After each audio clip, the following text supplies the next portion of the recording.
अस्सलाम वालेकुम नाजरीन, मैं हूँ आपकी खिदमत में हाजिर विलिंग वे स्टूडियो से।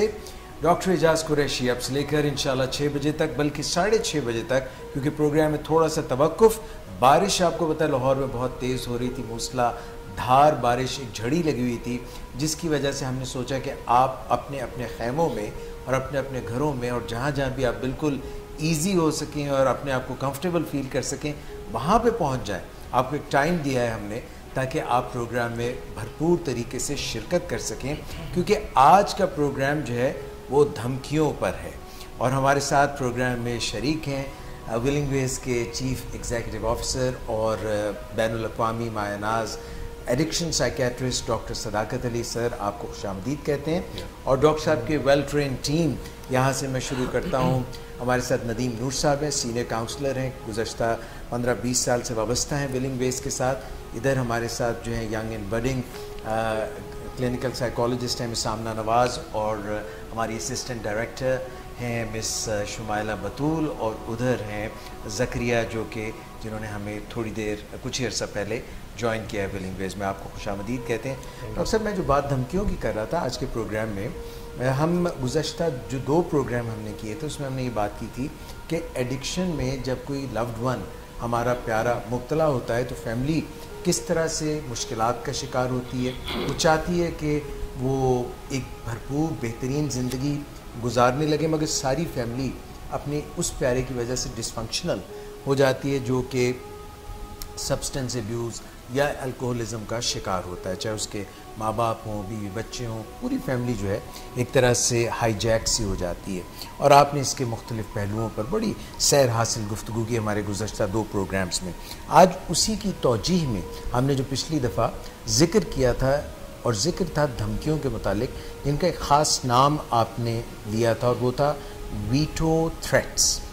ये वीटो की जो टर्म है डॉक्टर साहब, ये मैंने यूनाइटेड नेशंस में जो 5-6 बड़ी ताकतें हैं उनके मुतालिक तो सुनी थी कि उनके पास ये राइट है कि वो वीटो कर सकते हैं, मगर ये हमारे जो एडिक्शन में मुब्तला दोस्त हैं, और ये किस तरह से वीटो थ्रेट्स को अपनी ही फैमिली के ख़िलाफ़ इस्तेमाल करते हैं। देखिए, जब भेद खुलता है किसी का कि वो नशे का इस्तेमाल कर रहा है और फैमिली की तरफ से फिर रद्द अमल आना शुरू होता है, और फैमिली उसे रोकती है और उसका चौकीदारा करती है, या फैमिली उसको धमकियां देती है, या फैमिली उसको कोई इनाम व इकराम की बात करती है, और वो हर सूरत में उसने नशा करना होता है, तो एक वक्त आता है कि फिर फैमिली और उसके दरमियान थोड़ा बहुत दंगा मुश्ती होती है। पहले ज़बानी और फिर हाथापाई तक नौबत भी पहुंचती है। लेकिन ज़्यादातर जो नशे के मरीज़ होते हैं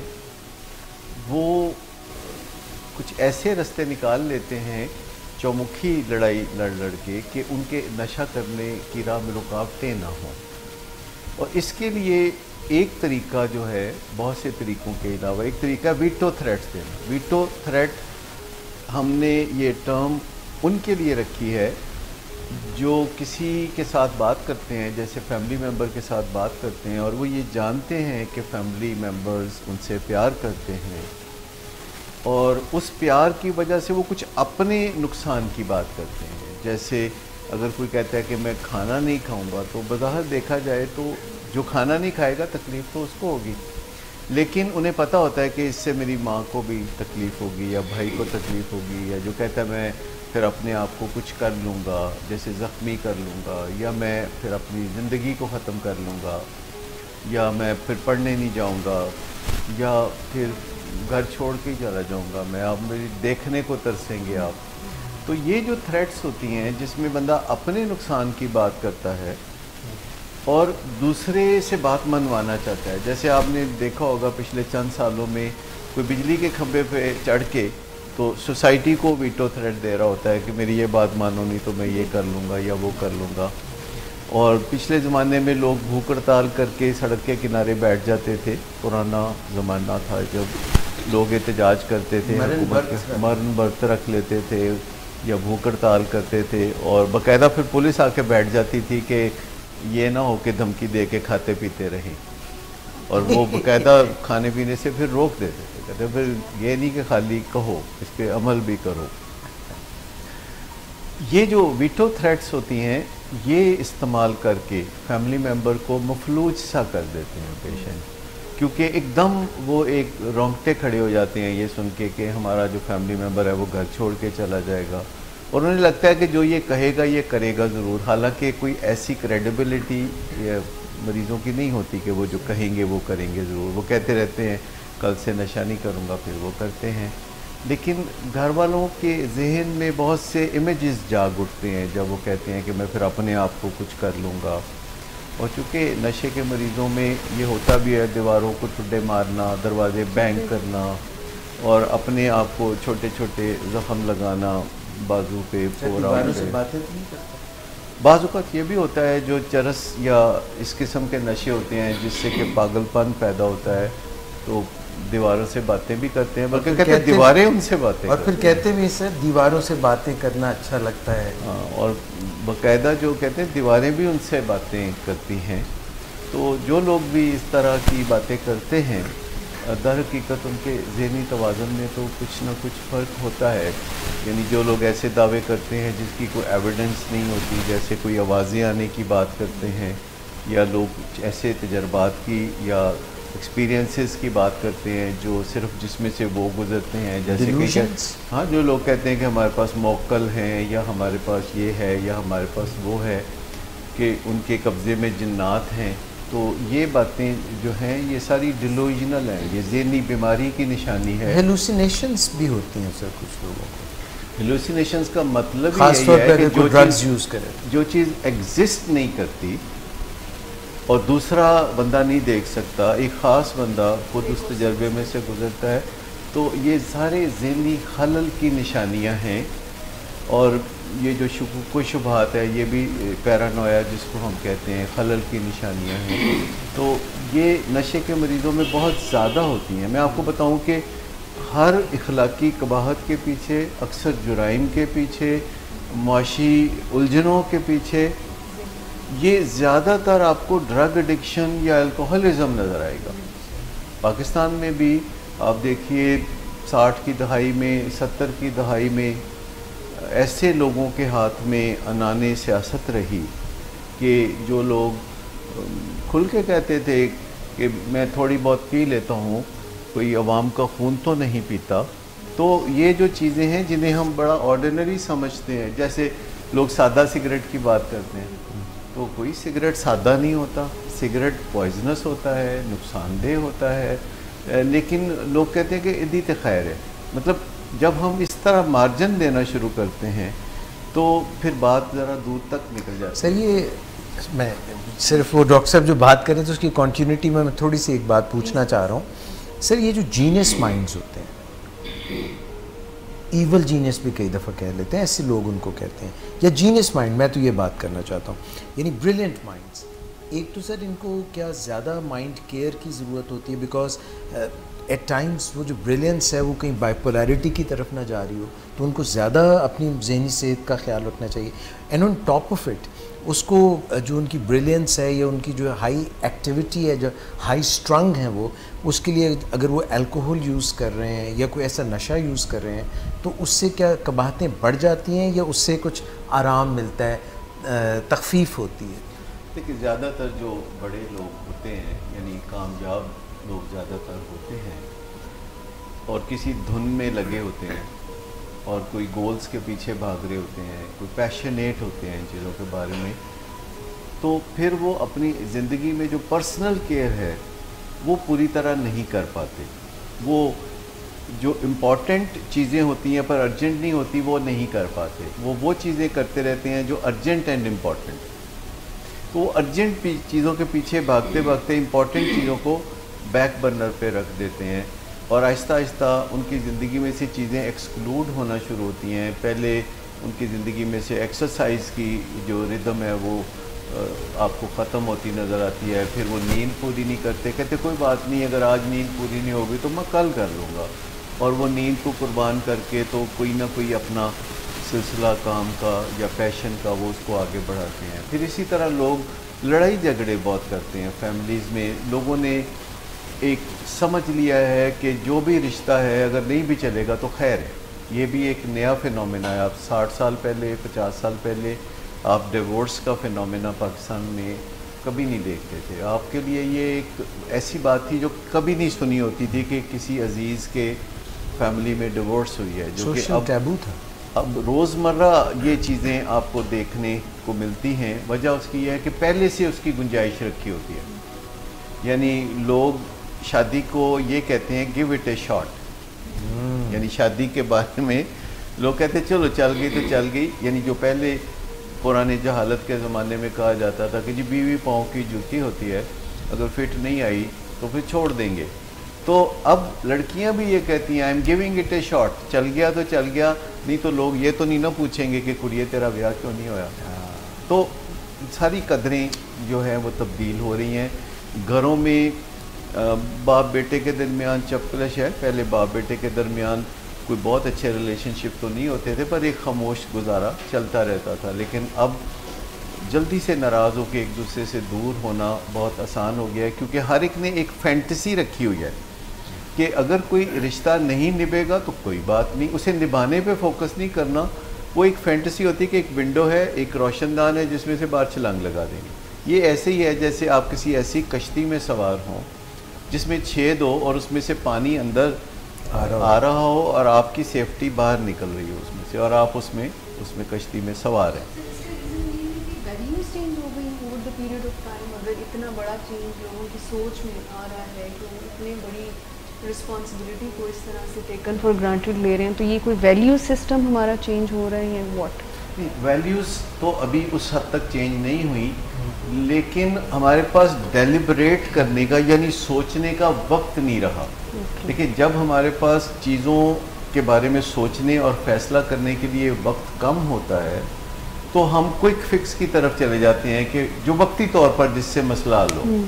मिसाल के तौर पर अगर आपका ड्राइवर अच्छा नहीं है तो एक दफ़ा आप नाराज़ होते हैं तो फिर आप कहते हैं मैं ड्राइवर बदल चेंज कर, बजाय इसके कि आप उसके साथ कोई गोल सेटिंग करें या उसके साथ मैनेजमेंट को अपनी बेहतर बनाएं। आपको वो क्विक फिक्स अच्छा लगने लगता है कि इसको निकालो, इसको पकड़ो, और एक दिन आप ड्राइवर के साथ ऐसा करते हैं, फिर गार्ड के साथ करते हैं, फिर मेड के साथ करते हैं, और फिर जब आपको खासी प्रैक्टिस हो जाती है रिश्ते तोड़ने की, तो फिर आप माँ बाप के साथ, बहन भाइयों के साथ, बीवी बच्चों के साथ भी वही रवैया अख्तियार करते हैं कि आपके ज़हन में पहली चॉइस वो आती है कि जो चीज़ का, अब देखिए डिस्पोजेबल का ज़माना है ना, यानी 1950 में चीज़ें इसलिए बिकती थी कि वो पायदार हैं। आज चीज़ें इसलिए नहीं बिकती कि वो पायदार हैं। आजकल लोग कहते हैं पायदारी की कोई ज़रूरत नहीं है, ऐसे ही चीज़ें बदल ली जा सकती हैं, क्योंकि बहुत सारी चीज़ें जो है वो उनके बेहतर मॉडल्स आ जाते हैं, इसलिए लोग अब पायदारी को मानते ही नहीं। पहले पायदारी एक बहुत अहम फैक्टर था। तो रिश्तेदारों में भी पायदारी की बात जो है तकरीबन ख़त्म हो गई है। तो लोग कहते हैं कि अगर एक रिश्ता नहीं चलेगा तो नया रिश्ता बना लेंगे, लेकिन अगर पहला रिश्ता नहीं चलेगा तो दूसरा रिश्ता भी नहीं चलेगा, क्योंकि आपको असल में जो मसला है उसका हल वहाँ मिलेगा कि जहाँ उलझन है। जहाँ उलझन नहीं है उससे मसले का हल आपको नहीं मिलेगा।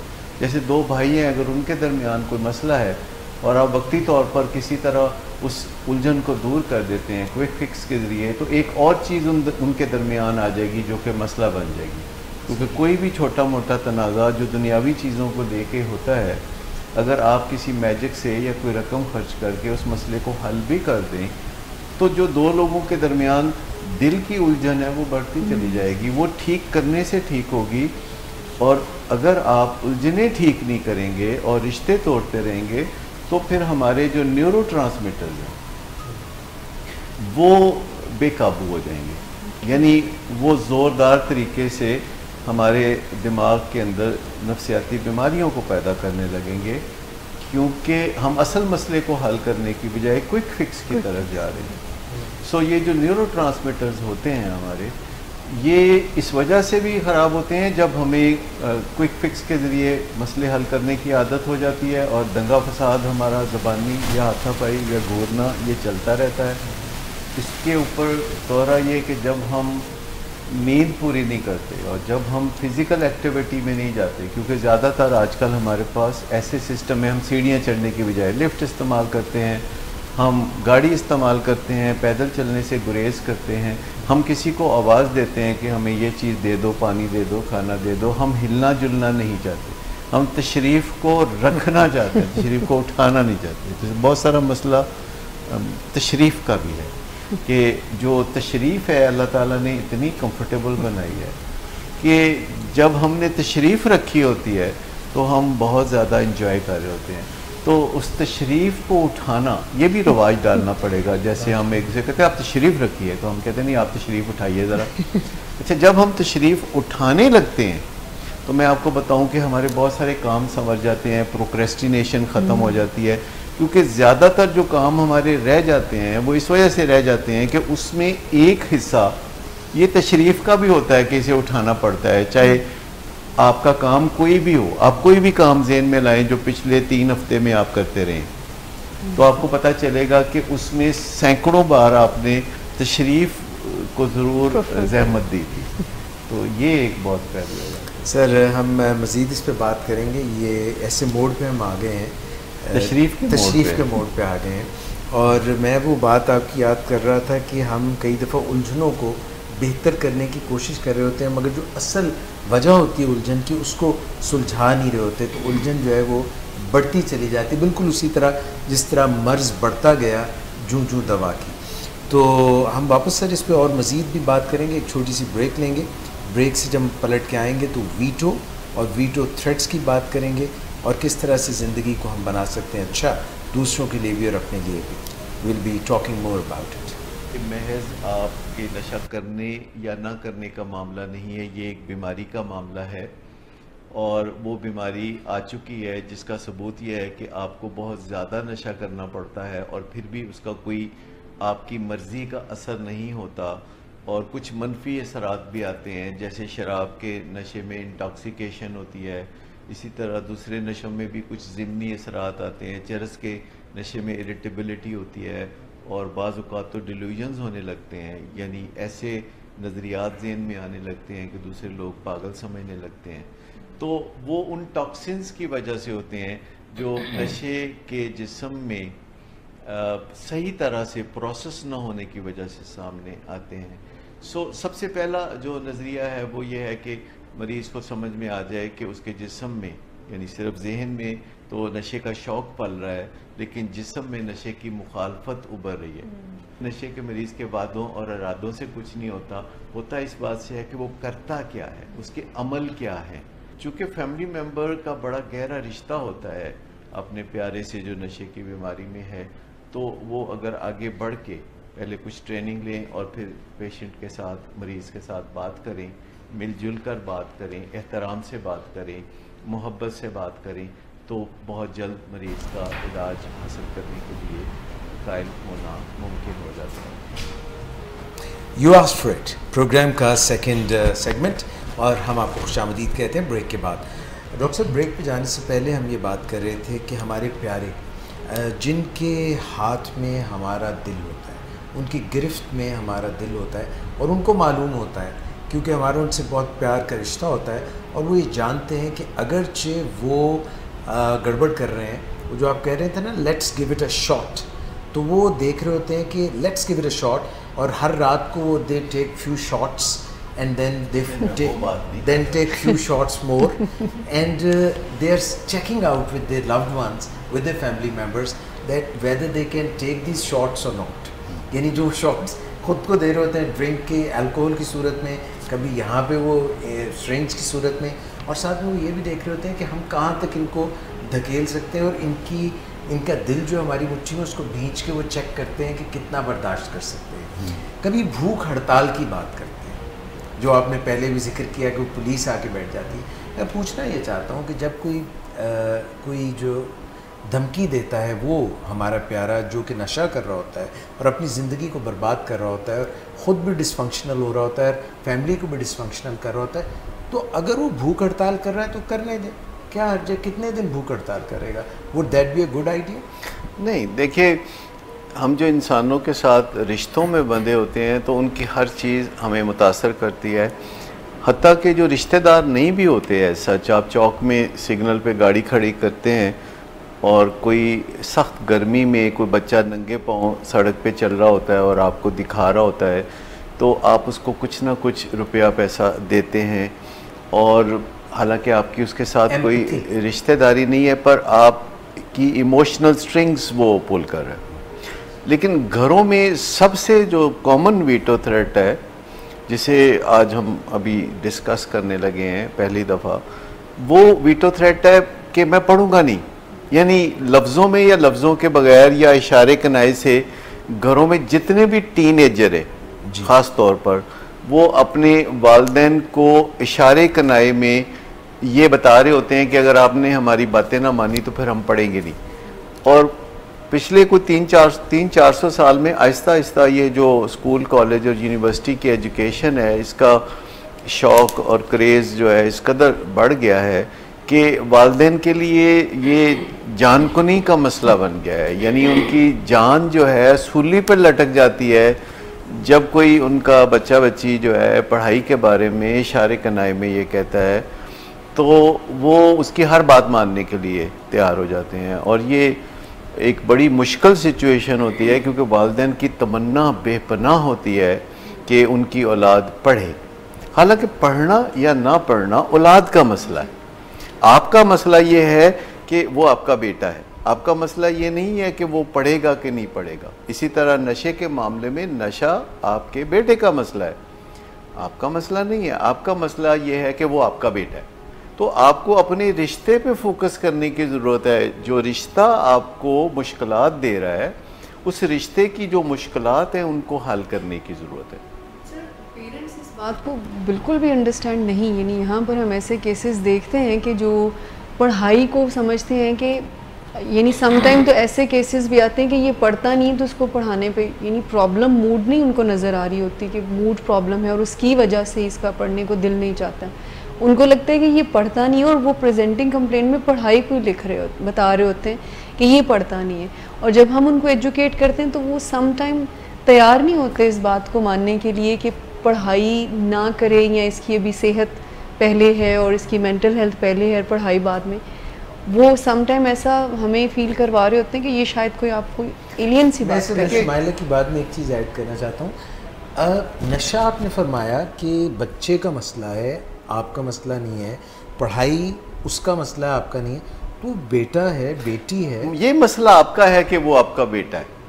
देखिए, आप अपने मसले पे फोकस करें कि वो आपका बेटा है, और आपका उसके साथ जो रिश्ता है वो माँ बेटे का या बाप बेटे का नज़र नहीं आ रहा। आपको अपने रिश्ते पे फोकस करने की ज़रूरत है कि जो आपका बेटा है और जिसके आप वालिद हैं, क्या आपके और उसके दरमियान बाप बेटे का रिश्ता मौजूद है कि नहीं, या वो रिश्ता कमज़ोर पड़ गया है, या वो रिश्ता बीमार हो गया है।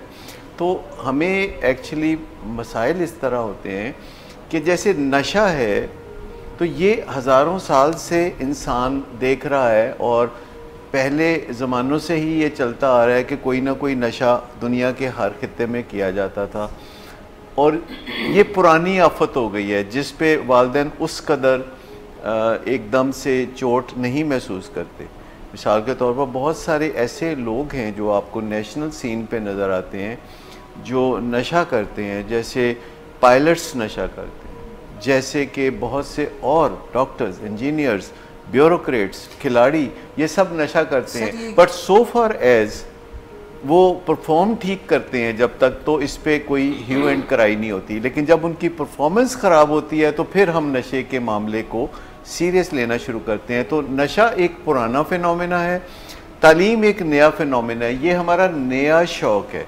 यानी आजकल के ज़माने में वालिदैन सिर्फ इसलिए लाखों रुपया खर्च करने के लिए तैयार होते हैं कि वो कह सकें कि हमारा बेटा मॉन्ट्रियल में पढ़ता है, हमारा बेटा लंदन में पढ़ता है, हार्वर्ड ग्रेजुएट। ये मतलब ये उनका जो प्राइड है वो इसकी कीमत अदा कर रहे होते हैं। हालांकि अब एजुकेशन, दुनिया के हर खित्ते में ऊंचे दर्जे की एजुकेशन हासिल करना मुमकिन है। गूगल है, यूट्यूब है, ऐसे मौक़ों पे आपको फ़िज़िकली जाके दुनिया के किसी खित्ते में अपनी ज़िंदगी को मुश्किल में डालने की ज़रूरत नहीं है। आप अपने मुल्क में रहते हुए अच्छी तालीम हासिल कर सकते हैं, म्यारी तालीम हासिल कर सकते हैं। लेकिन हम फीलिंग्स की बात कर रहे हैं। मैं यहाँ पे एक बात, अगर आप इजाज़त थ्रेट्स की भी बात हो रही थी, मैं आपकी बातों को गौर से सुन रहा हूँ।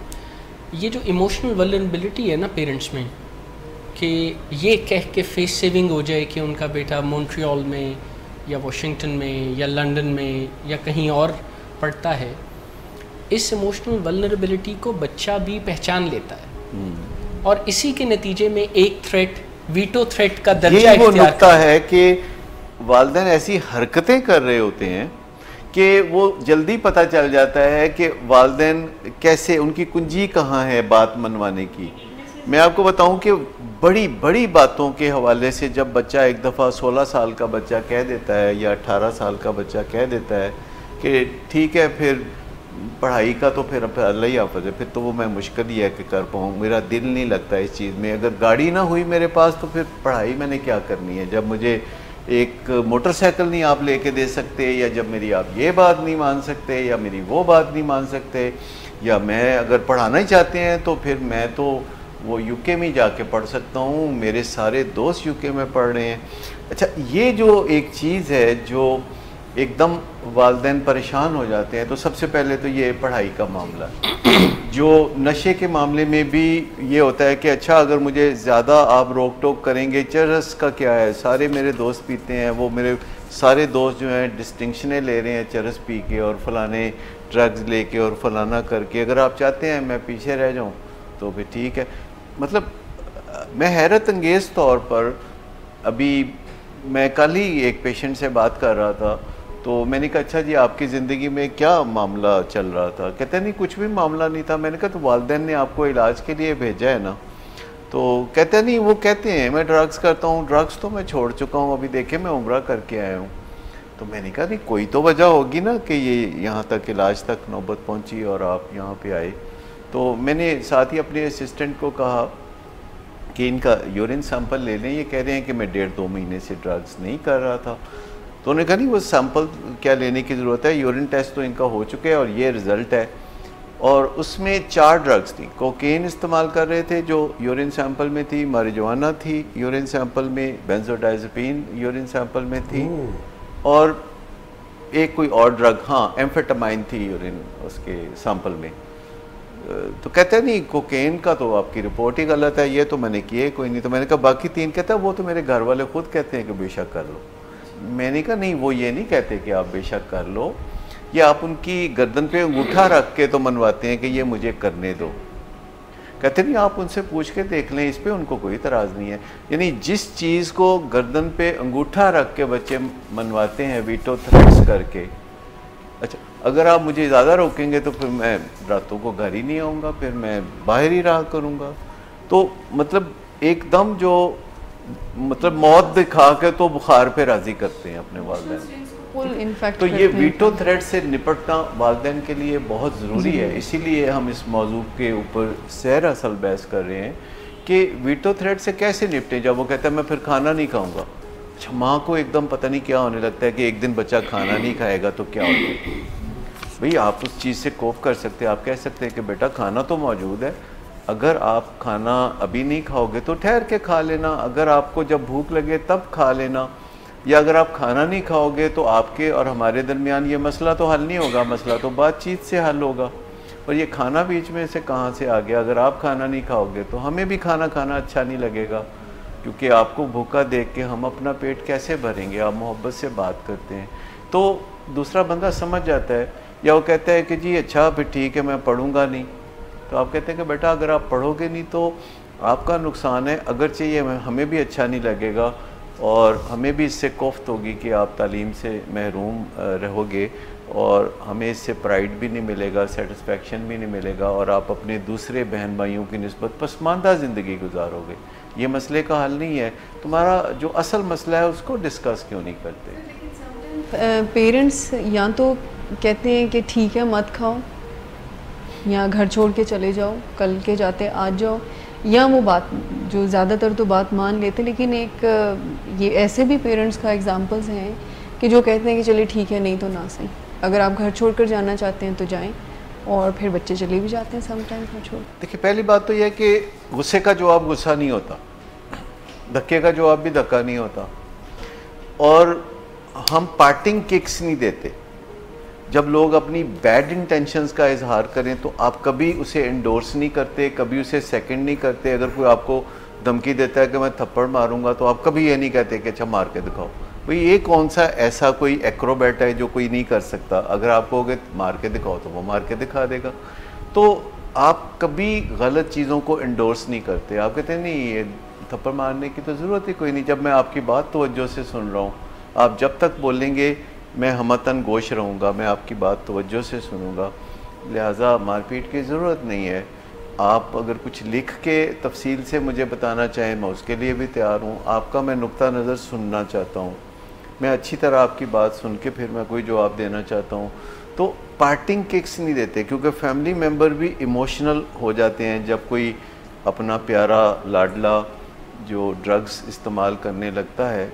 याद रखें कि जो भी ड्रग्स इस्तेमाल करते हैं होते बड़े लाडले हैं, और ये लाडला होना जो है ये कोई बहुत ठीक चीज़ नहीं है। मेरिट के मुताबिक चलना चाहिए। लेकिन समहाउ जो लोग ड्रग्स करते हैं वो सबको बहला लेते हैं, वो सबका दिल जीत लेते हैं, उन्हें सेट करना बहुत आता है। वो हर एक को कुर्बो जवार में, दूर और नज़दीक में हर एक को सेट कर लेते हैं, क्योंकि उनके अंदर एक चार्म होता है, एक मैजिक होता है उनके अंदर। और मैं आपको कहता हूँ कि ये सब जो नशे के मरीज होते हैं, हम इन्हें कहते हैं ये जादूगर होते हैं, ये मैजिशियंस होते हैं, ये मेस्मराइज कर देते हैं इनके अंदर, क्योंकि कामकाज कोई ख़ास नहीं करना होता, फ़राइज़ मनसूबी पूरे नहीं करने होते, और ऐसे केमिकल से मसनूई तौर पर अपने दिमाग को प्लेयर में रखना होता है। और इस अजीम मकसद के लिए वो फिर फोकस करते रहते हैं कि कौन बंदा है और उसकी क्या कमज़ोरी है और कैसे उसको उसका दिल जीतना है और कैसे ऐसी बड़ी बड़ी बातें करनी है जिससे कि दूसरे का दिल जो है वक्ती तौर पर ज़रा पिघल जाए और ज़रा खुश हो जाए। और मैं देखता हूँ कि तमाम अहले खाना आखिरकार मरीज़ की मर्ज़ी पर ही चल रहे होते हैं, और मरीज़ वो है जिसकी मर्ज़ी खुद उस पर नहीं चल रही। फैमिली सम टाइम जान भी रही होती है कि ये हमसे यानी हमें मैनिपुलेट कर रहा है और इमोशनली ब्लैकमेल कर रहा है, but they are compelled to do. कहते हैं हमें पता है कि ये धमकी देगा और इसने जाना कहाँ है, लेकिन फिर भी माँ का दिल है या इस तरह की कोई बातचीत करके वो अपने आप को बहला लेते हैं। देखिए, कोप करने के लिए, एक नशे के मरीज़ से कोप करने के लिए आपको डेफिनेटली ट्रेनिंग चाहिए। हम लोगों को इसलिए ये मुश्किल नहीं लगता कि हम साल हर साल तक इसी एक्सरसाइज में रहते हैं। डेली पेशेंट्स आ रहे हैं, जा रहे हैं, आप उनसे डील कर रहे हैं, तजर्बे से सीख रहे हैं, साइंटिफिक रिसर्च से सीख रहे हैं। तो एक नशे के मरीज़ से जो मुज़ाकरात हैं वो करना हमें आ जाता है, तजर्बे से भी आ जाता है। और साइंस कहती है कि नशे के मरीज़ से मुज़ाकरात करने के लिए एक थोड़ा सा पहलू ये है कि आप उसे खाली हाथ नहीं लौटा सकते। आप जब भी उससे बात करेंगे, किसी भी टॉपिक पे बात करेंगे, तो आप उसे स्ट्रेट नो नहीं कहते, आप उसको एक ऑल्टरनेट बताते हैं कि ये नहीं, यूँ कर लो। मैंने कई दफ़ा देखा है कि पेशेंट्स हमारे पास आते हैं इलाज के दौरान, और दूसरे तीसरे या चौथे दिन वो आते हैं, बहुत प्यारी सी बात करते हैं, बड़ा माहौल बनाते हैं, और फिर वो सिगरेट की डिमांड करते हैं। और वो ऐसा माहौल होता है, उसमें ना करना बज़ाहिर मुश्किल लगता है, लेकिन हम उन्हें कहते हैं कि क्या बेहतर नहीं होगा कि मैं आपको सिगरेट की बजाय आइसक्रीम मंगा दूं या चिप्स का एक पैकेट मंगा दूं या कुछ कर दूं। तो आप कुछ दे के भेजते हैं, आप झटका करके नहीं भेज सकते किसी नशे के मरीज़ को, चाहे घर में हो या चाहे आप इलाज की सेटिंग में हो। मैंने देखा है कि घर वालों को जब सिखा देते हैं तो वो मुज़ाकरात करना सीख लेते हैं, और जो बच्चा पराठो मांग रहा होता है वो एक जॉगर पे राज़ी हो जाता है। यानी ये रोज़मर्रा मैं देखता हूँ कि आप उसे खाली हाथ नहीं लौटा सकते, आप उसे मोहब्बत इज़्ज़त के साथ कुछ ना कुछ दे के भेजते हैं जो कि जायज़ और मुनासिब होता है। जिस बंदे की तबीयत में भी नशे की बीमारी होती है, चाहे वो सब्सटेंस अब्यूज़ हो, चाहे वो वर्कोहलिज़म हो, या किसी न किसी थॉट की एडिक्शन हो जिसे OCD कहते हैं, आप उसे खाली हाथ नहीं लौटा सकते। आप उससे मुज़ाकरात जारी रखते हैं, गुस्सा किए बगैर मुज़ाकरात जारी रखते हैं। और मैंने सैकड़ों दफ़ा देखा है कि मिलने के लिए कहते हैं कि आना है, जब वो रिहेबिलिटेशन के प्रोसेस में होते हैं, सामने बैठते हैं, 10 मिनट 15 मिनट बातचीत होती है, आप उन्हें एक चीज़ से दूसरी चीज़ की तरफ, दूसरी से तीसरी ऑफ़र, चौथी ऑफ़र, पांचवी, एक आखिरकार वो आपकी बात मान के थैंक यू करके उठ जाते हैं। यानी आप उन्हें सिगरेट भी नहीं देते, आप उनकी कोई गलत बात भी नहीं मानते, लेकिन आप इज़्ज़त से बात करते हैं उनके साथ, आप उनके मोहब्बत से बात करते हैं और मज़ाकरात को जारी रखते हैं। आप मज़ाकरात को कभी ख़त्म नहीं करते। याद रखिए, अगर आप अपने नशे के मरीज़ से मज़ाकरात को जारी रखेंगे और तिल मिला नहीं उठेंगे और स्नब नहीं करेंगे, तो फिर आखिरकार जल्द या बदेर वो आपकी बात मान के उठेगा और थैंक यू भी बोलेगा। ज़करिया सवाल करना चाह रहे हैं, मगर एक छोटी सी अगर ब्रेक ले लें। आपने याद रखना, सवाल भूलना नहीं है, क्योंकि ब्रेक से जब हम वापस आएंगे तो यहीं से आगाज़ करेंगे। अनोखा लाडला खेलन को मांगे चांद रे, ये मुझे वो बात डॉक्टर साहब की याद आ गई जो ये बात कर रहे थे कि वो कुछ ना कुछ मांगते रहते हैं। और मुझे वो भी याद आ गया कि प्राडो से बात जॉगर तक पहुंच के मुझे ऐसे लगा जिस तरह मैं अनारकली बाज़ार के बाहर खड़ा हूँ और कोई आया, वो कहता है ये हमारा एंड नेट जो है तुम खाली ले लो, फिर 15,000 का है, और बात जो है वो 5,000 पे या 2,000 पे ख़त्म होती है, और फिर मैं गाड़ी भगा के वहाँ से चला जाता हूँ। वो कह रहा है थोड़ा रुको यार, ये बात हो जाता है। अभी पलट के आते हैं, प्लीज़ हमारे साथ रहिए। पहला जो मरहला है वो ये है कि हमारी मर्ज़ी हम पर चलना शुरू हो जाए, जिसके लिए टाइम ड्रिवन होना ज़रूरी है, यानी डिसिप्लिन्ड होना ज़रूरी है। और हर काम को प्रोक्रेस्टिनेट करते रहना और फिर हद से ज़्यादा बेचैन होने के बाद करना, ये अपनी विल पावर को मुसलसल चोटें लगाने के मुतरादिफ है। हमें ज़रूर जांच पड़ताल करनी चाहिए कि जिस मसले से हम निमट रहे हैं, क्या कहीं दुनिया में उस मसले का हल तलाश कर लिया गया है। तो मैं बताऊं कि हम जिस खूबसूरत सदी में रह रहे हैं, जिसे 21वीं सदी कहा जाता है, इसमें ज़्यादातर जो मसाइल मुझे या आपको दरपेश हैं तो उनका हल होता है। ये जो आगे वक्त आने वाला है तो वो ऐसी टेक्निक्स आने वाली हैं या ऐसे तरीके सामने आने वाले हैं जिसमें इंसानों को आसानी हो जाए कि वो जो करना चाहते हैं, अगर वो वज़न कम करना चाहते हैं तो वो कर लें, अगर वो सिगरेट छोड़ना चाहते हैं तो उन्हें कोई मुश्किल पेश ना आए और उनको सहारा ना लेना पड़े शराब का, चरस का या ड्रग्स का, अपने मूड को बेहतर बनाने के लिए उनकी मर्ज़ी उनके मूड पे भी चले। बात बनेगी जब हम जानने की तरफ अपना रुझान ज़्यादा रखें। और दुनिया में जो कामयाब लोगों की साथ आते हैं उनमें से एक आदत है कि वो ज़्यादा से ज़्यादा बातों को जानने की कोशिश करते हैं, यानी सातवीं आदत, जिसे शार्पनिंग द सॉ कहते हैं। वेलकम बैक नाजरीन। ज़करिया आपके सवाल की तरफ मैं जाऊँगा, मगर इससे पहले एक सवाल मैं भी डॉक्टर साहब से कर लूँ। देखें ना, होस्ट होने का कोई फ़ायदा तो उठा ही सकते हैं। सर, आप बात कर रहे थे कि तालीम जो है हासिल करने के लिए माँ बाप को बहुत शौक़ हो गया है कि उनका जो प्यारे हैं, उनकी बेटी बेटा लव्ड वन, वो बड़ी अच्छी किसी यूनिवर्सिटी में जाएँ। मैं ये बात पूछना चाहता हूँ सर कि ऐसा करने से फ़ायदा भी तो कुछ होता होगा, अच्छी दरसगाह से सनद याफ्ता उनको माशरे में अच्छी डिग्रीज़ भी मिलती हैं, मगर माई क्वेश्चन इज़ कि क्या ऐसी यूनिवर्सिटीज़, चाहे बाहर की हों चाहे पाकिस्तान की हो, टॉप लाइन की आईवी लीग टाइप यूनिवर्सिटीज़, ये क्या टेंडेंसी है कि यहाँ के तालिब इल्म ज़्यादा इस फंदे में, नशे के फंदे में जकड़े जाते हैं, वहाँ पे कंपटीशन भी बहुत हाई होता है और ड्रग्स भी। देखिए, अब दुनिया में ये भी एक कारोबार बन गया है। कुछ मुल्कों की मईशत में इस कारोबार का बड़ा अमल दखल है। आप अंदाज़ा करें कि बरतानिया में एजुकेशन इतनी महंगी हो गई है कि बरतानिया के लोग सस्ती एजुकेशन लेने के लिए ऑस्ट्रेलिया जाते हैं।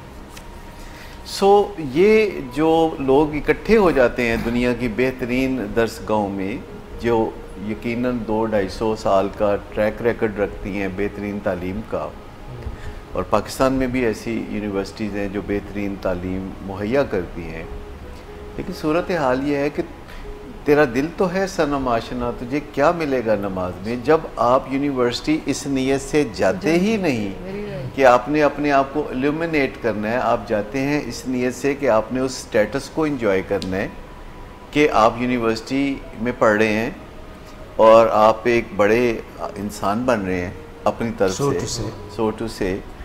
और जब आप फरमाइश करते हैं आधे मुँह से वापस पाकिस्तान में अपने वालिदैन से कि मुझे ये चाहिए या वो मुझे चाहिए, आप अंदाज़ा करें कि पंडित जवाहरलाल नेहरू एक यूनिवर्सिटी में पढ़ते थे और बड़ी शान व शौकत से पढ़ते थे, उनके वालिद बड़े अमीर आदमी थे।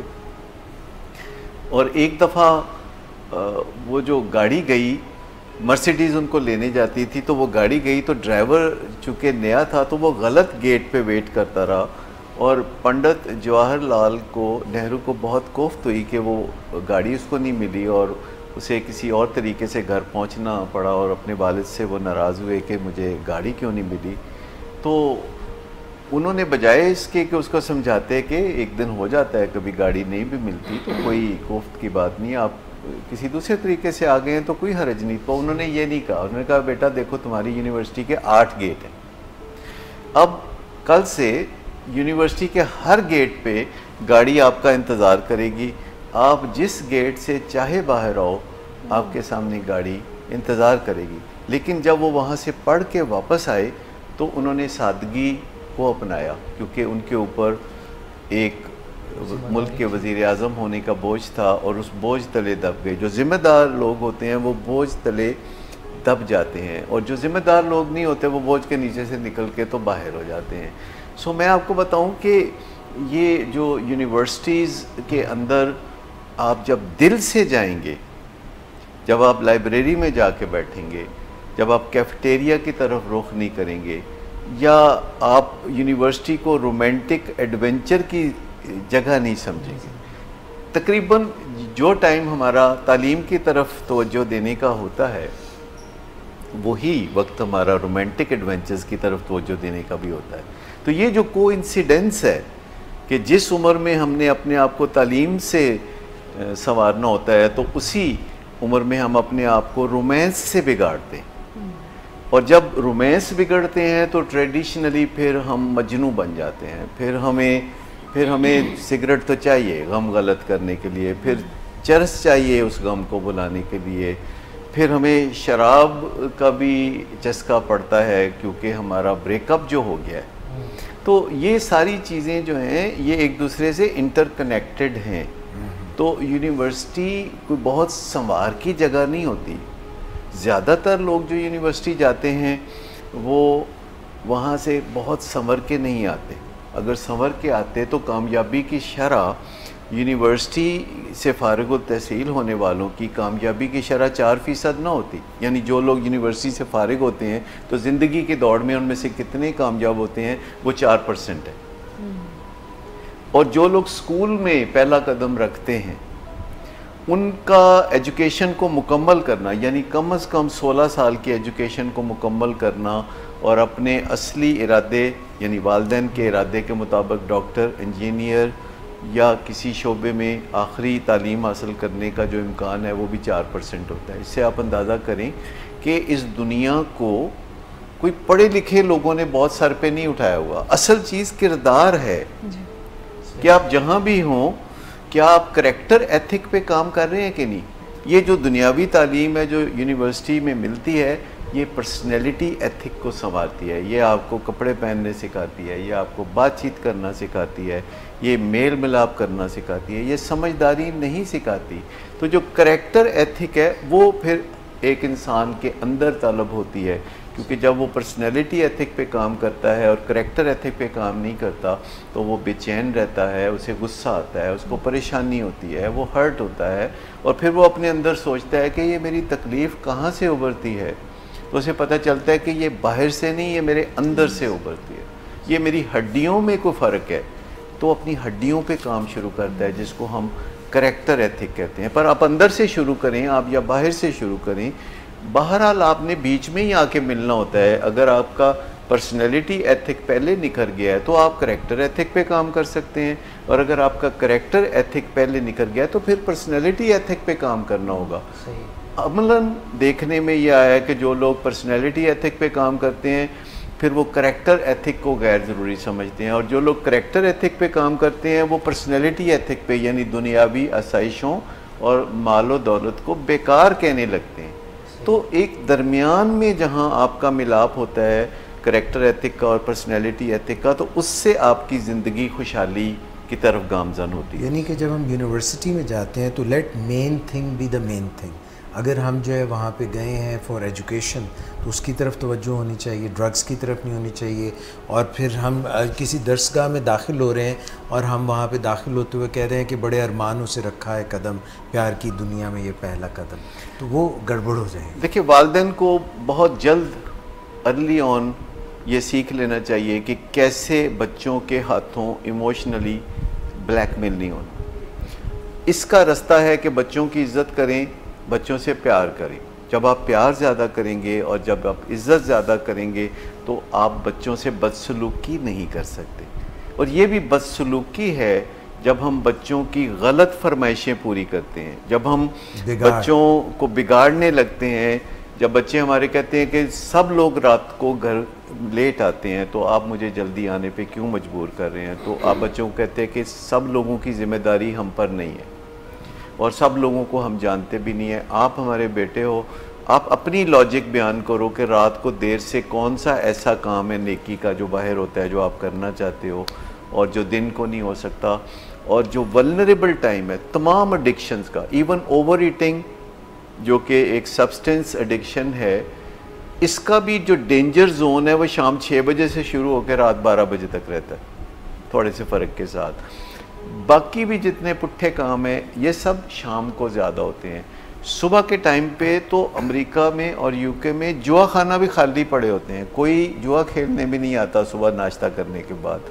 जितने एडिक्टिव बिहेवियर्स हैं ये इवनिंग की तरफ टिल्ट करते हैं, लिहाजा हमें इवनिंग पे फोकस करने की ज़रूरत है। यानी माइक्रोस्कोप के नीचे इवनिंग टाइम को रखने की ज़रूरत है वालिदैन को कि ये कौन से टाइम वल्नरेबल हैं हमारी औलाद के लिए। और बच्चे जब वाकई बच्चे होते हैं तो उस वक्त हम उनसे बातें नहीं मनवाते, और जब बच्चे बड़े हो जाते हैं तो वो हमारी बातें नहीं मानते, फिर वो हमारी मानते नहीं। और हम जो वीटो थ्रेट्स हैं कि बच्चा हमें इशारा दे रहा है कि अच्छा फिर कर लें ऐसा, फिर ये ना मुझे कहिएगा डिस्टिंक्शन नहीं आई, तो मेरा ख्याल है कि वालिदैन को उसी वक्त दिल उसका 1-2 बीट्स जो है वो स्किप करके तो वालिदैन कहते होल्ड इट, तुम यही कह रहे हो ना कि तुम्हें ये चाहिए या तुम्हें वो चाहिए। तो प्रॉब्लम एक और भी है कि वालिदैन पुराने एडिशंस होते हैं, बच्चे नए एडिशंस होते हैं। तो जो नए एडिशंस हैं वो पुराने एडिशंस के लिए चैलेंजेस पैदा करते हैं। तो वालिदैन को भी चाहिए कि ज़िंदगी में आगे बढ़ते रहें, अगर सर ये ज़माने के साथ चलते रहें। ये एक बहुत लाजमी अमर है कि आपके बच्चे आपसे ज़्यादा टैकी ना हो, आप टैकी हों, आपके बच्चे आपसे ज़्यादा चतर चलाक ना हो, आप हों चतर चलाक। उनको रोकें, अपने ऊपर अपना शार्पनिंग दी 100 पे काम करें। ये जो जल्दी हम कहना शुरू करते हैं साडा की ये होन साडा अल्लाह ही अल्लाह, मतलब ये जो चीज़ है ना अपने आप को दरगुजर कर देना, अंडरमाइन कर देना और सारा कुछ सब कुछ तोड़ा ही है ना। नहीं भाई, जब तक आप दुनिया में हैं वालिदैन के तौर पर, जब तक सांस है तब तक आस है। आप अपनी ज़िंदगी को बेहतरीन बनाएं और आपको अपने आप को अंडर वैल्यू ना करें और ये ना कहें कि सब कुछ तोड़ा ही है। नहीं, सब कुछ हमारा है, लेकिन चूँकि आप हमारे बच्चे हैं तो ये आपका भी है। ये इस तरीके से बात करते हैं और ये जो ज़बानी सब आपके लिए करते हैं, सब ये है सब वो है, नहीं, सब कुछ हम अपने लिए करते हैं पर उसके बेनिफिट्स हमारी औलाद तक भी पहुंचते हैं क्योंकि हमारा एक स्ट्रॉन्ग रिश्ता है। और फिर मैं आपको बताऊं कि खाली औलाद तक भी आपके बेनिफिट्स नहीं पहुंचने चाहिए, आपके जो बेनिफिट्स हैं हर उस बंदे तक पहुंचने चाहिए जो आपकी ज़िंदगी में कंफर्ट लाता है। आपको उसकी बात माननी चाहिए जो आपकी बात मानता है। अगर बच्चे आपकी बात नहीं मानते तो आपको पोलाइटली बता देना चाहिए कि आप भी उनकी बात नहीं मानेंगे।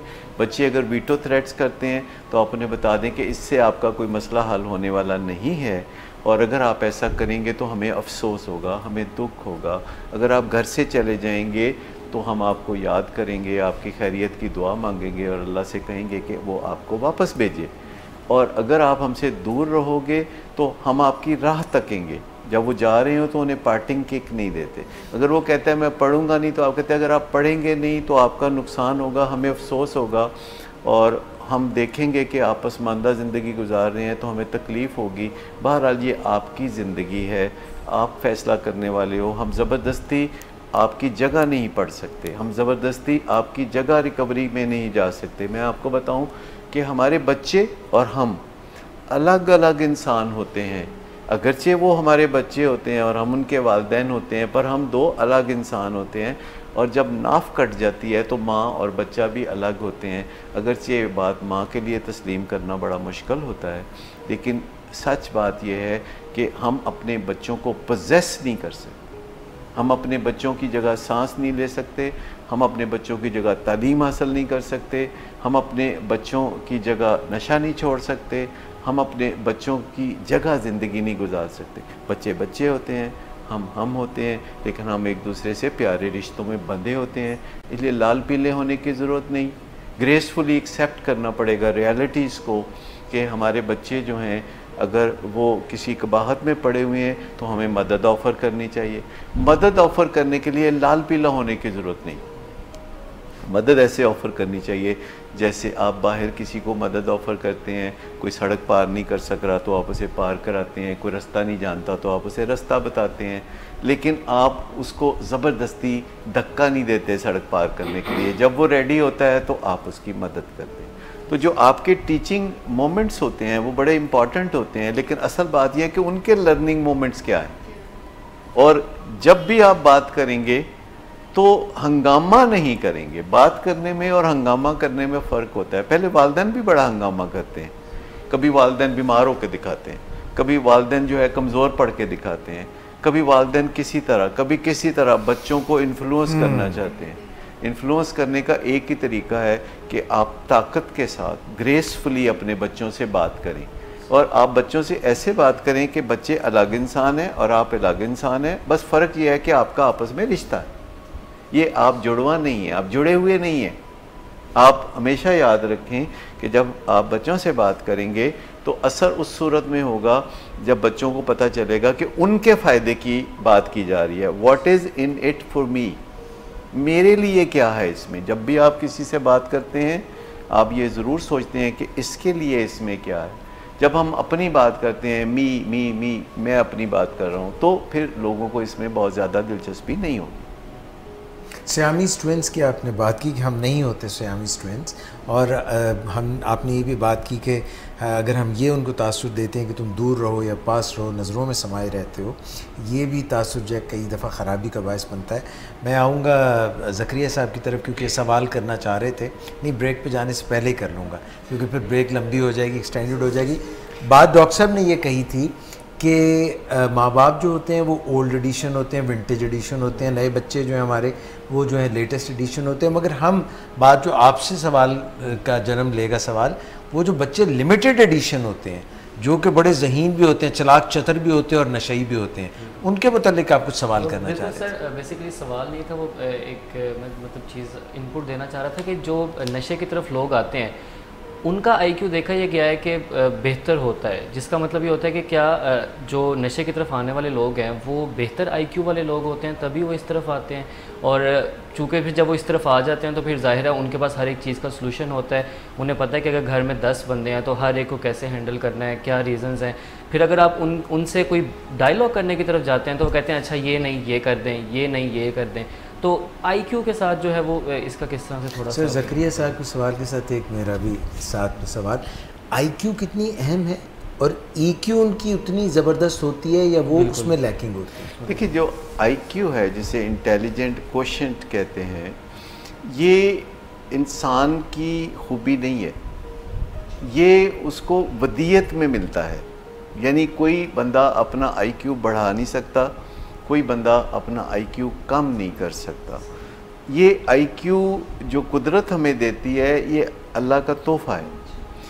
ये ज़हानत जो होती है जिसकी मदद से हम बार बार मुसीबत में पड़ते हैं इस बिना पे कि हम निकल आएंगे, इस कॉन्फिडेंस के साथ हम मुसीबत में जा गिरते हैं कि हम निकल आएंगे, और हम बहुत दफ़ा मुसीबत में गिरते हैं फिर हम निकल आते हैं, और इससे जितना तजर्बा होता है उससे एतमाद बढ़ता रहता है, और हम बार बार गलतियाँ करते हैं, बार बार कूद पड़ते हैं आतिशे नमरूद में इश्क की तरह, और वो जो अकल है वो महवे तमाशाए बाम रहती है। तो असल बात जो इंसान की है वो अकल है, यानी अपने जहानत को अक्ल में बदलना हम सब इंसानों की ज़िम्मेदारी है, और हम दुनियादारी से दुनिया में दूसरे इंसानों के साथ रहते हुए और तालीम की मदद से और इल्म की मदद से और तजर्बात की मदद से और दूसरे लोगों के तजर्बात की मदद से और दूसरे लोगों की बातों और गलतियों और खूबियों की मदद से हम समझ रहे होते हैं चीज़ों को।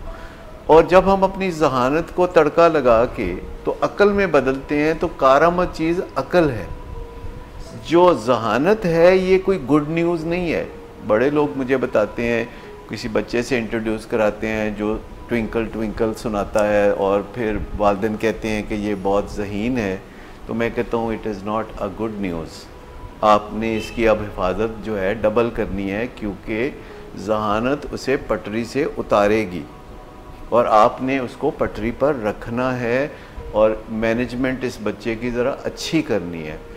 और जितना भी, मुझे 40 साल हो गए इस फील्ड में, मैंने आज तक कोई ऐसा मरीज़ नहीं देखा नशे का कि जो ज़हीन ना हो, जब मुझे भी चक्कर देने की कोशिश ना करे, क्योंकि अब मुझे तजर्बा हो गया थोड़ा थोड़ा। मैं भी शुरू में बहुत भोला भाला था, लेकिन मैंने देखा है कि ये रोज़ाना मुझे मेरे मरीज़ कुछ ना कुछ टीच करते हैं, कुछ अतर चलाकियाँ मुझे सिखाते हैं और मुझे ज़िंदगी गुजारने में, आम ज़िंदगी गुजारने में उससे बड़ी मदद मिलती है।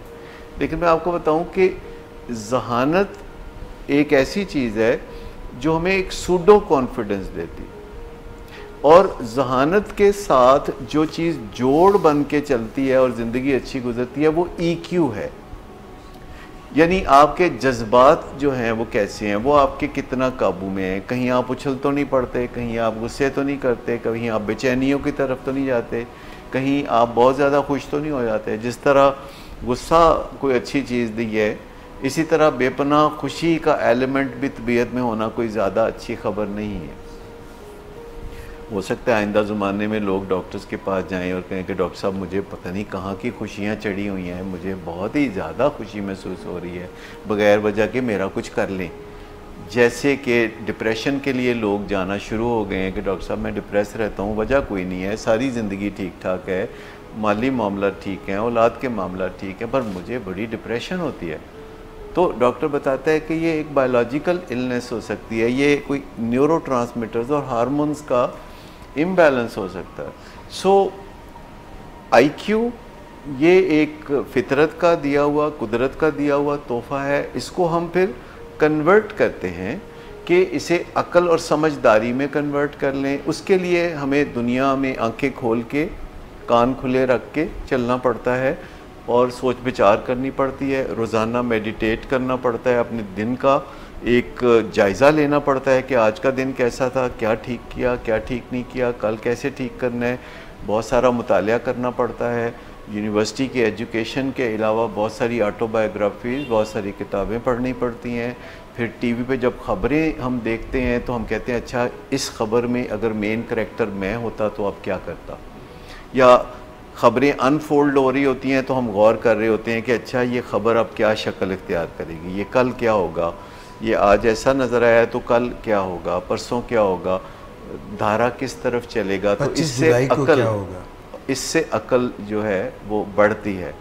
तो जब अकल बढ़ती है तो फिर आप गलतियां करने की तरफ नहीं जाते, आप कैलकुलेटेड रिस्क लेते हैं। आप ऐसे ही मोटरसाइकिल का पहिया हवा में नहीं उठाते, आप ऐसे ही ऐसी चीज़ों के पीछे नहीं भागते जो शराब की तरह होती हैं। हमारी कुछ नीड्स होती हैं, हमारी कुछ जो वांट्स होती हैं, तो नीड्स तो पूरी करनी होती हैं। जैसे खाने पीने की नीड है, ऑक्सीजन की नीड है, तहफ़्फ़ुज़ की नीड है, सेल्फ़ इस्टीम हमारी नीड है।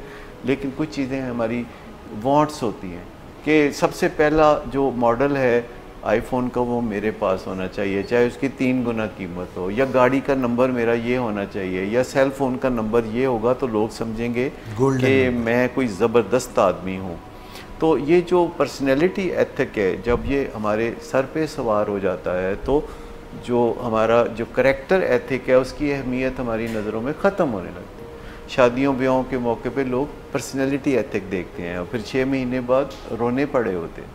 सो ये जो वालिदैन का मामला है जिसमें वो उनको औलाद से डील करना पड़ता है, चाहे वो धमकी हो के फिर मैं पढ़ूँगा नहीं, चाहे ये धमकी हो कि मैं रात को घर नहीं आऊँगा, लेट आऊँगा, या धमकी ये हो कि मैं फिर ये छोटा नशा नहीं करने देंगे तो मैं बड़ा नशा करूँगा। अच्छा, कोई नशा छोटा बड़ा नशा नहीं होता। ये जो लोग खुद ही कह देते हैं अच्छा तुम शराब तुम्हें हम खुद ला देंगे, या मेरा एक दोस्त है पेशावर में, उससे अच्छा गर्दा तुम्हें मैं खुद मंगवा दूंगा पर तुम हेरोइन ना पियो।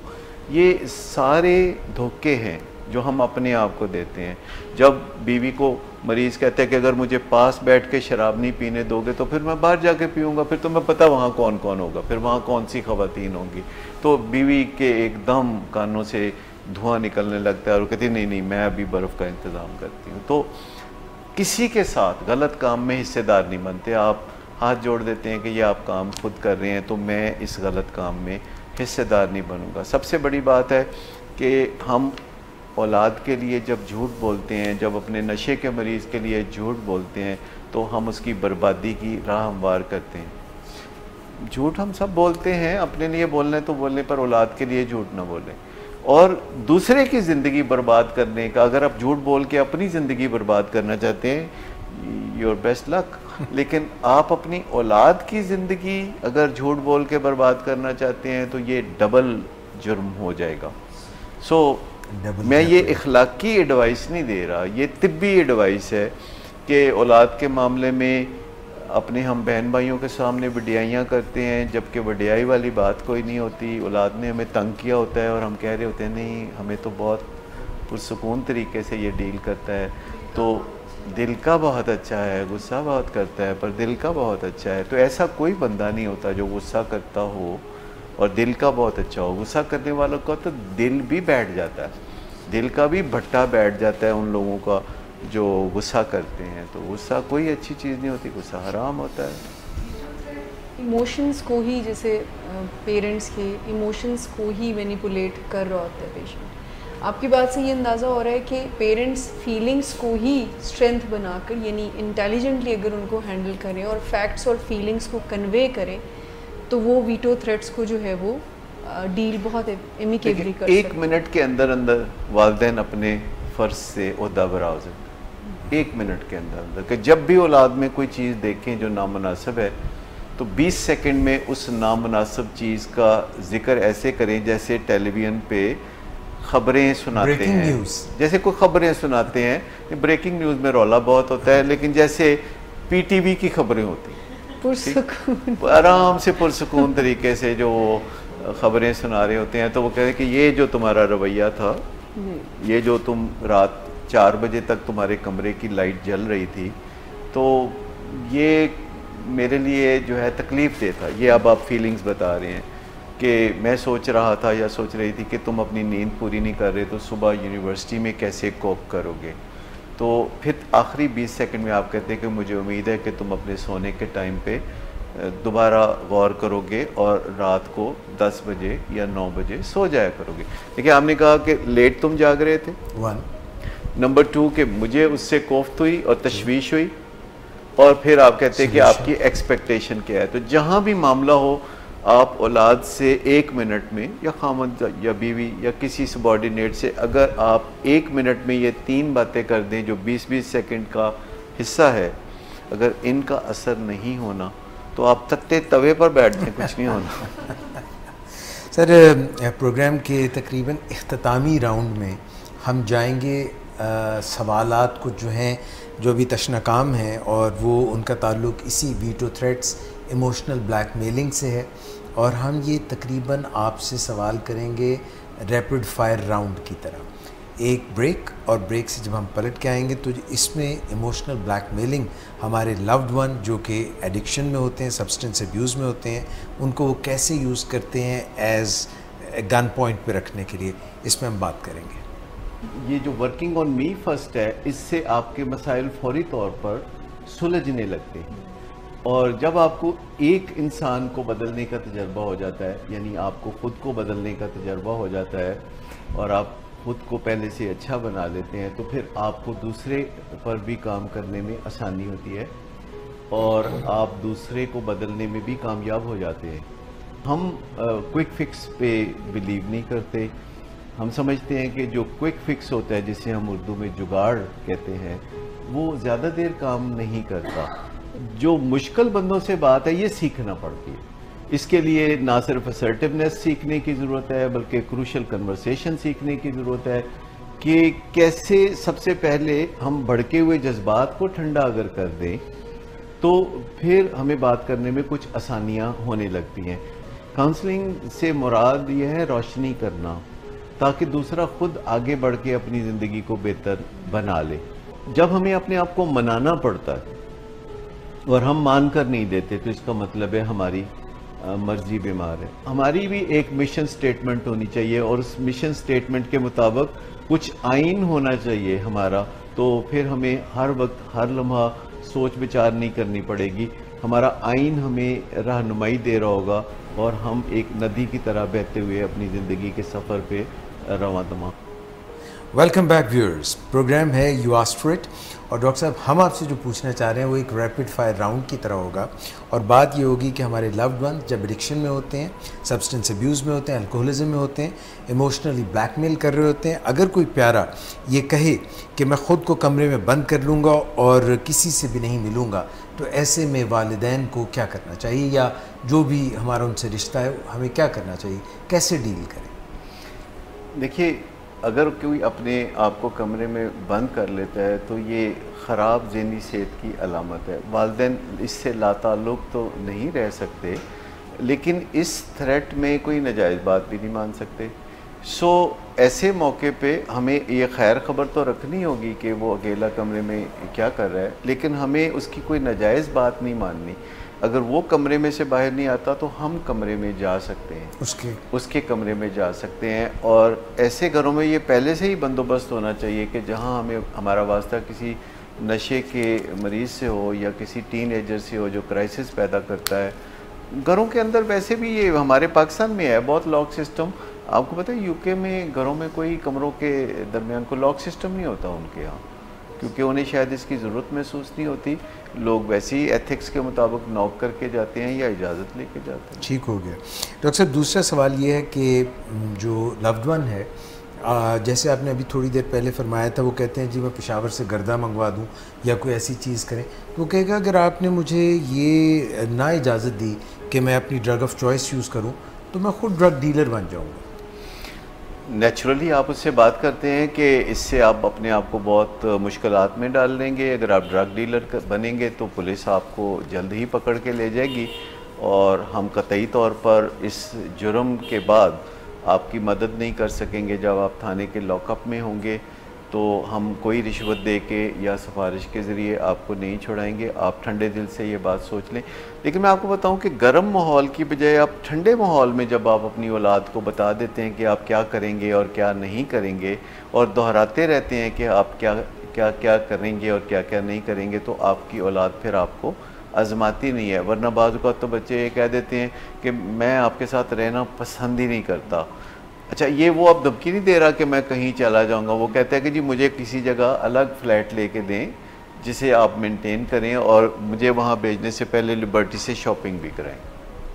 तो घर वाले जो हैं बाज़ औक़ात इस हद तक मुश्किलात में होते हैं कि वो एक ट्यूनिंग सी उनकी हो गई होती है, उनका एक सॉफ्टवेयर सा बन गया होता है कि उनके बच्चे हर चीज़ को कैश कराते हैं। अगर हजामत करानी है तो वो उसका कहीं 5,000 होगा हजामत का, और अगर आपकी मर्ज़ी की हजामत होगी तो फिर 10,000 चाहिए। हजामत है मतलब जो वालिदैन कहते हैं कि नहीं यूँ ना बाल रखो और यूँ रखो। मापिया दी हजामत हुई। अच्छा, मापिया दी हजामत हुई। अच्छा, बाज़ को बच्चे कहते हैं कि भाई ने चूँकि गाड़ी का एक्सीडेंट किया है और उस पर 35,000 खर्च हुआ है तो मुझे आप 35,000 वैसे ही दें। मैं भी तो कर सकता हूँ ना एक्सीडेंट, मैं नहीं करता तो इसका मतलब है एट लॉस। अच्छा, और घर वाले पहला जवाब पता है कहते नहीं 35,000 ज़्यादा है, तो 20,000 लग रहा है। उनको लगता है कि ये ठीक है, आपके मुँह जायज़ है, बिल्कुल जायज़ है। और बहुत सारी ऐसी बातें जो कि खुद बच्चे के अपने फ़ायदे में होती हैं, वालिदैन ये साबित कर देते हैं कि ये बच्चे का नहीं है, उनका फ़ायदा है और बच्चे उसको कैश कराने लगते हैं। लेकिन मेरा मामला रहना चाहिए और आपका मामला रहना चाहिए। अगरचे मेरे और आपके दरमियान एक बहुत गहरा खूनी रिश्ता है या दोस्ती का रिश्ता है या ताल्लुक़ नाता है या हम बैठे इकट्ठे काम करते हैं, कॉलीग हैं, लेकिन हमारी जो बाउंड्रीज़ हैं वो बुलर नहीं होनी चाहिए, बुलर होके बुलंद हो जाए। तो ये अच्छा नहीं है। हमारी बाउंड्रीज क्लियर नज़र आनी चाहिए। देखिए आप इंडिया और पाकिस्तान के दरमियान आपको बाउंड्रीज क्लियर नज़र आती हैं। आप जहाज़ पे कराची से फ़्लाइट पे आते हैं तो आप देखते हैं कि वो बल्बों की एक कतार बता रही होती है कि उसके दूसरी जानिब जो है इंडिया है, इस जानिब पाकिस्तान है। और दुनिया के हर मुल्क में, आप यूके में जाके उतरे तो वहाँ एयरपोर्ट के अंदर ही होगा कि ये बाउंड्रीज़ हैं यूके की, अभी आप बाहर हैं। यानी आप ये ना समझें कि एयरपोर्ट पे आप उतर गए हैं तो आप यूके पहुँच गए हैं। जहाँ आपके पासपोर्ट पे वीज़ा देखा जा रहा होता है उसके पीछे लिखा होता है कि यूके की बाउंड्रीज इसके बाहर है। यानी वो क्लियर करके हर चीज़ बताते हैं। तो अगर मुल्क अपनी बाउंड्रीज़ के बारे में, क्योंकि दुनिया में मुल्कों के भी आपस में रिश्ते होते हैं ना, लेकिन अगर मुल्क अपनी बाउंड्रीज़ का इतना एहतराम करते हैं, सरहदों का हम सब इतना ख्याल करते हैं कि सरहदों पे हम फ़ौजियाँ रखते हैं और सारा साल रखते हैं।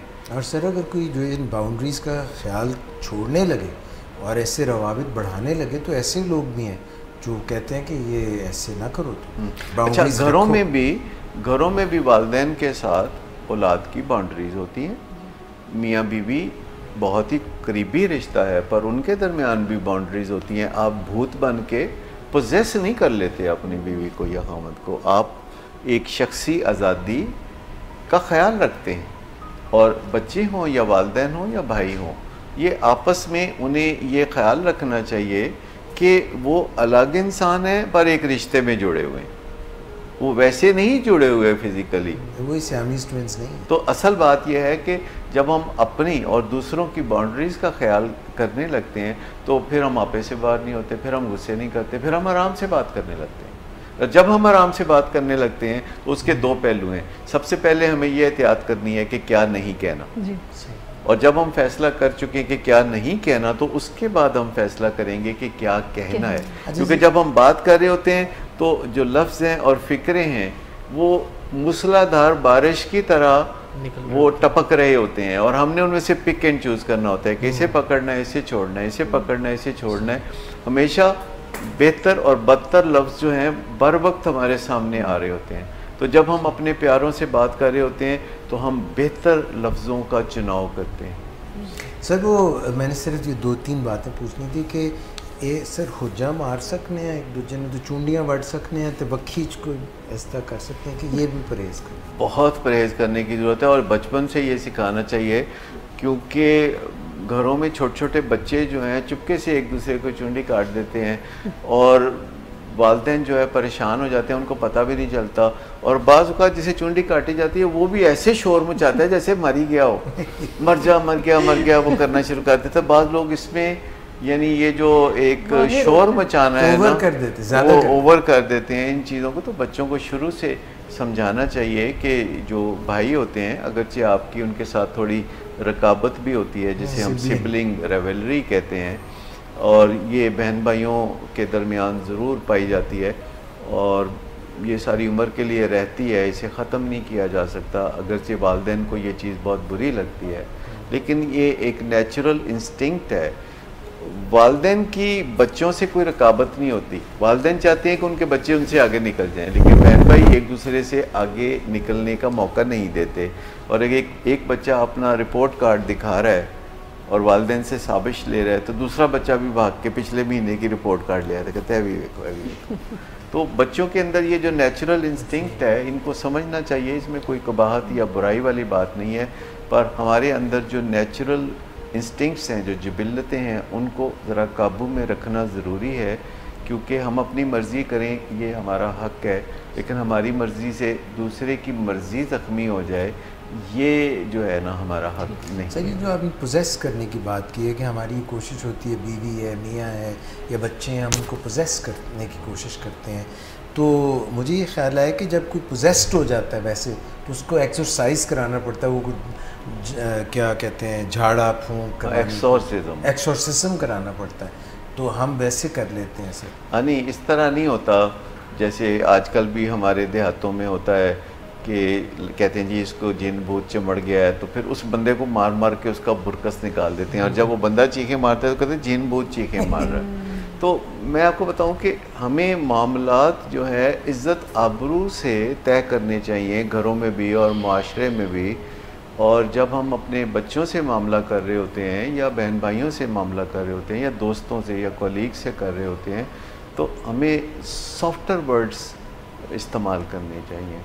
हमें बड़े बड़े अल्फाज कह के दूसरों को हर्ट नहीं करना चाहिए। और ख़ास तौर पर जो CEOs होते हैं उनके लिए एहतियात है कि उनकी बात में वैसे ही बड़ा वज़न होता है। अगर वो किसी को ये कह दें कि आपकी ये बात मुझे अच्छी नहीं लगी, मैं अप्रूव नहीं करता इसको, तो दूसरे की जान निकल जाती है। और अगर आपकी पर्सनैलिटी ऐसी हो कि जिसका दूसरों पे असर होता है तो आपको और भी सॉफ्टर वर्ड्स यूज़ करने चाहिए और आपको ऐसे अल्फाज इस्तेमाल करने चाहिए जिससे दूसरे की दिल आज़ारी ना हो या दूसरा हौसला ही ना हार बैठे।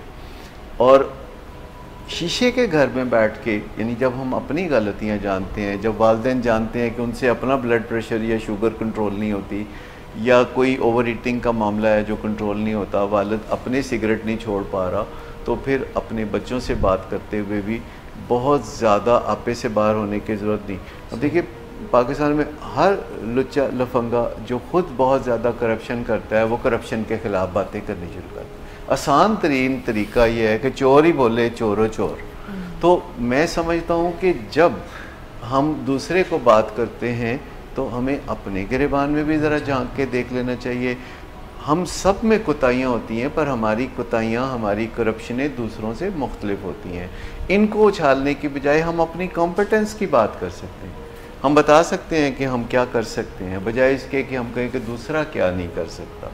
क्योंकि अगर ज़िंदगी में आगे बढ़ना चाहते हैं तो आपको थोड़ा अपना हॉर्न भी बजाना पड़ेगा, यानी आपको अपना बारे में भी कुछ ना कुछ अच्छे अल्फाज कहने पड़ेंगे। अगर आप किसी जगह जॉब इंटरव्यू के लिए गए हैं और आपसे पूछा जा रहा है कि आपकी खूबियाँ क्या हैं, तो आप किसी शर्मीली की तरह लोटपोट नहीं हो जाएंगे। आप बताएंगे कि आपकी क्या खूबी है, मौका महल के मुताबिक you can blow your own horn. लेकिन दूसरे के ऊपर कीचड़ उछालना, इसका कुछ हिस्सा ज़रूर वापस आपके ऊपर आके गिरेगा और फिर आप कहेंगे नहीं ये तो पर्सनल मामला है। एक बंदा कहता है ये जो मेरी बदकिरदारी है ये तो मेरा पर्सनल मामला है, तो दूसरा कहता है ये जो मेरी करप्शन है ये भी मेरा ज़ाती मामला है, ये भी मैं बहुत छुप के करता रहा हूँ, बहुत प्राइवेटली करता रहा हूँ। तो ईंट का जवाब पत्थर होता है या नहीं होता, ये हमें सोचना ही पड़ेगा।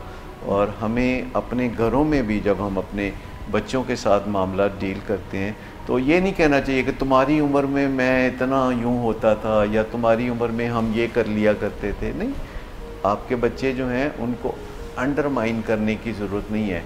आप उनको आगे बढ़ा सकते हैं, आप उनको तरक्की पे उकसा सकते हैं, लेकिन आप उनकी बेइज्जती नहीं कर सकते। Thank you sir. प्रोग्राम इख्तिताम ही करते हैं, मगर एक हम वीटो थ्रेट्स की बात कर रहे थे, ब्लैकमेलिंग की बात कर रहे थे, एक इसके बिल्कुल दूसरी तरफ पहलू है। एक तो हम कहते हैं हम ख़ुद को नुकसान पहुंचाएंगे अगर आप मेरे ये काम ना करेंगे।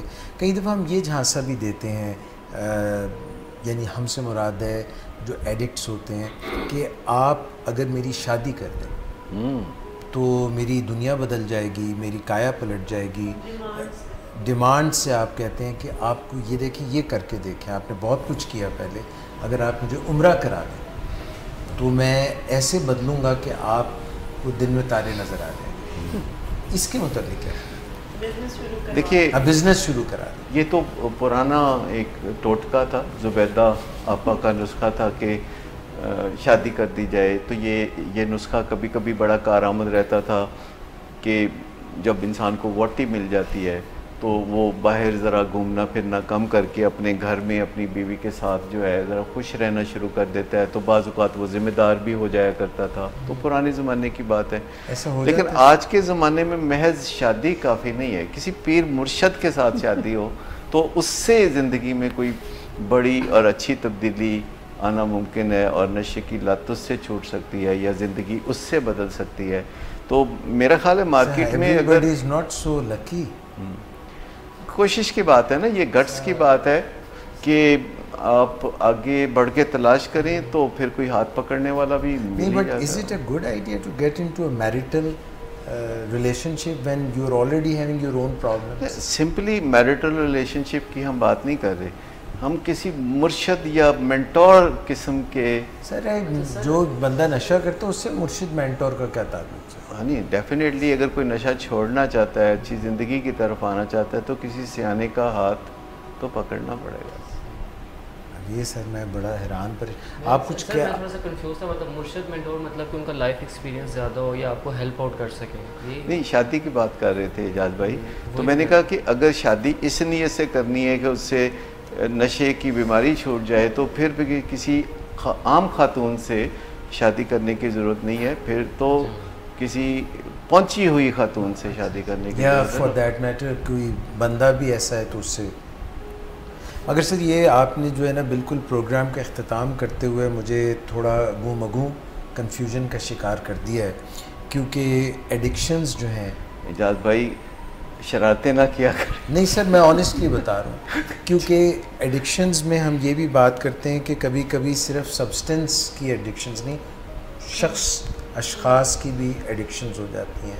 मुझे सर गाने आज उल्टे सीधे याद आ रहे हैं, इसमें एक गाना है मुझे तो तेरी लत लग गई, और लत पाँव की बात नहीं कर रहे सर, वो सचमुच कह रहे हैं कि मुझे तो एडिक्शन हो जाता है, तो ऐसा भी हो जाता है। मुश्तरी होशियार बात सर आपने, क्योंकि जो प्रोग्राम के अवाइल से लेके आखिरी एजाज भाई बाकी बदमाशियाँ अगले प्रोग्राम पे ना छोड़ दीजिए जो आप करने जा रहे हैं आप। नहीं सर मैं सचमुच लोगों को सही बता रहा हूँ कि आपने उन बातों पे ज़्यादा गौर करना है एडिक्शन के हवाले से जो डॉक्टर साहब पहले बता रहे थे, जो आखिर में हम बातें कर रहे थे, पीर व मुर्शिद की तलाश, इसमें कहीं ऐसा ना हो कि आपको अपनी राह रास्त भी भूल जाए, तो ये भी ज़रा सोच समझ के कीजिएगा, क्योंकि इंसान कभी कभी अपनी तलाश में ख़ुद को ही गुमशुदा कर देता है।